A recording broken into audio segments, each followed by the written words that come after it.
Well, no operating government out there means maybe no pay for U.S. troops. So as Congress wrestles over the budget, military families are beginning to wonder, how are they going to cope with no income?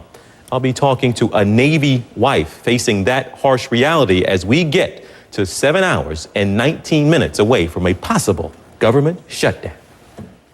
Now about 7 hours and 15 minutes from a possible government shutdown, and for military families, that looming government shutdown could create some really serious hardships. If Congress does not create a budget by next Tuesday, pay for U.S. troops could be delayed. Many military families do live paycheck to paycheck, unfortunately, and they're wondering how they're going to pay their bills.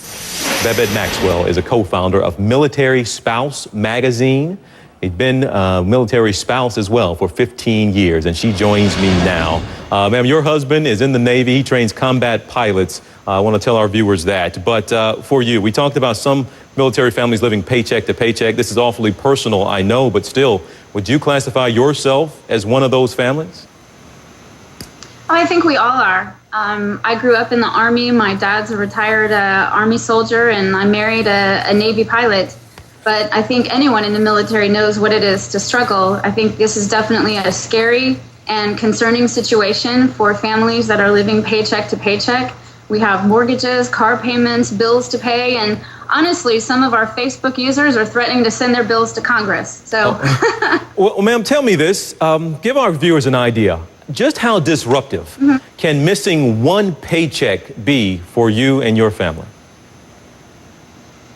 Well, I think anytime you miss any portion of any paycheck, you have to restructure your entire family budget.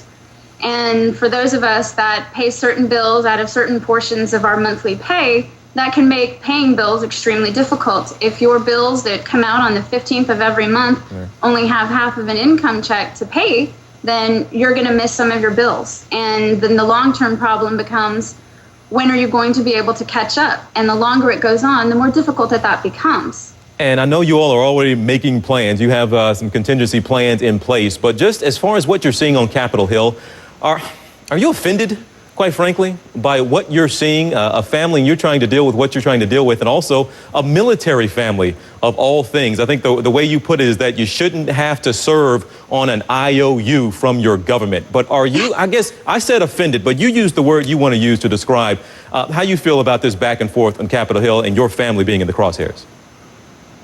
Well, sure. First thing that I said was that I know my military spouse community, and we are a strong and resilient group, and we'll get through this the same way we get through every other crisis, which is with our chins up and our heads held high.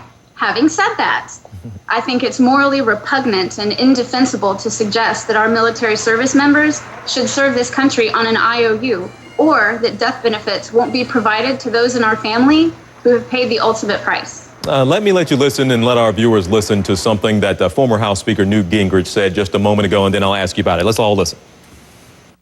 President Obama is deliberately seeking to hold the men and women in uniform and their families hostage so the politicians can fight over the budget and use the threat of not paying the troops as their weapon, because liberals know once you take care of the military, most of America is going to say, okay, fight it out for a while.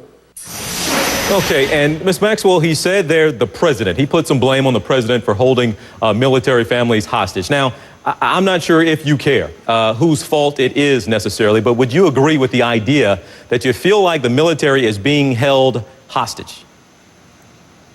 Well, using the military as a political pawn is nothing new. But I think what is a more interesting question about this whole budget issue is that why did Congress wait so long to do something about protecting the military? I mean, it's not like the budget just snuck up this week. We've known about it for months, and yet there was nothing put in front of Congress to protect military service members' pay until April 4th. And both of those, one in the House and one in the Senate, are still sitting in committee. So, is it the president's fault? Maybe partially. Is it Congress's fault? Absolutely. On most levels, I would say yes. All right. Well, I know a lot of people at this point trying to get beyond even placing some blame, and a lot of people say, who cares at this point? Right now, I just need to get something done. Well, for us, I think the more important issue is just protecting our service members and their families. It's already an extremely difficult situation when you have service members serving on 3 fronts now, in Afghanistan, in Iraq, and Libya, as well as what we're doing in Japan with our military. Well, but then to compound that with the added psychological and emotional stress of not having your family back home taken care of, these are long-term problems that need to be addressed. Well, Ms. Maxwell, thank you so much for sharing your story, your family story with us, and certainly we wish you luck, and hopefully they will get something done here shortly. But thank you so much for your time. Thank you very much. Thank you. All right, we are now about 7 hours and 10 minutes away from a possible government shutdown. Wolf Blitzer with me, coming up.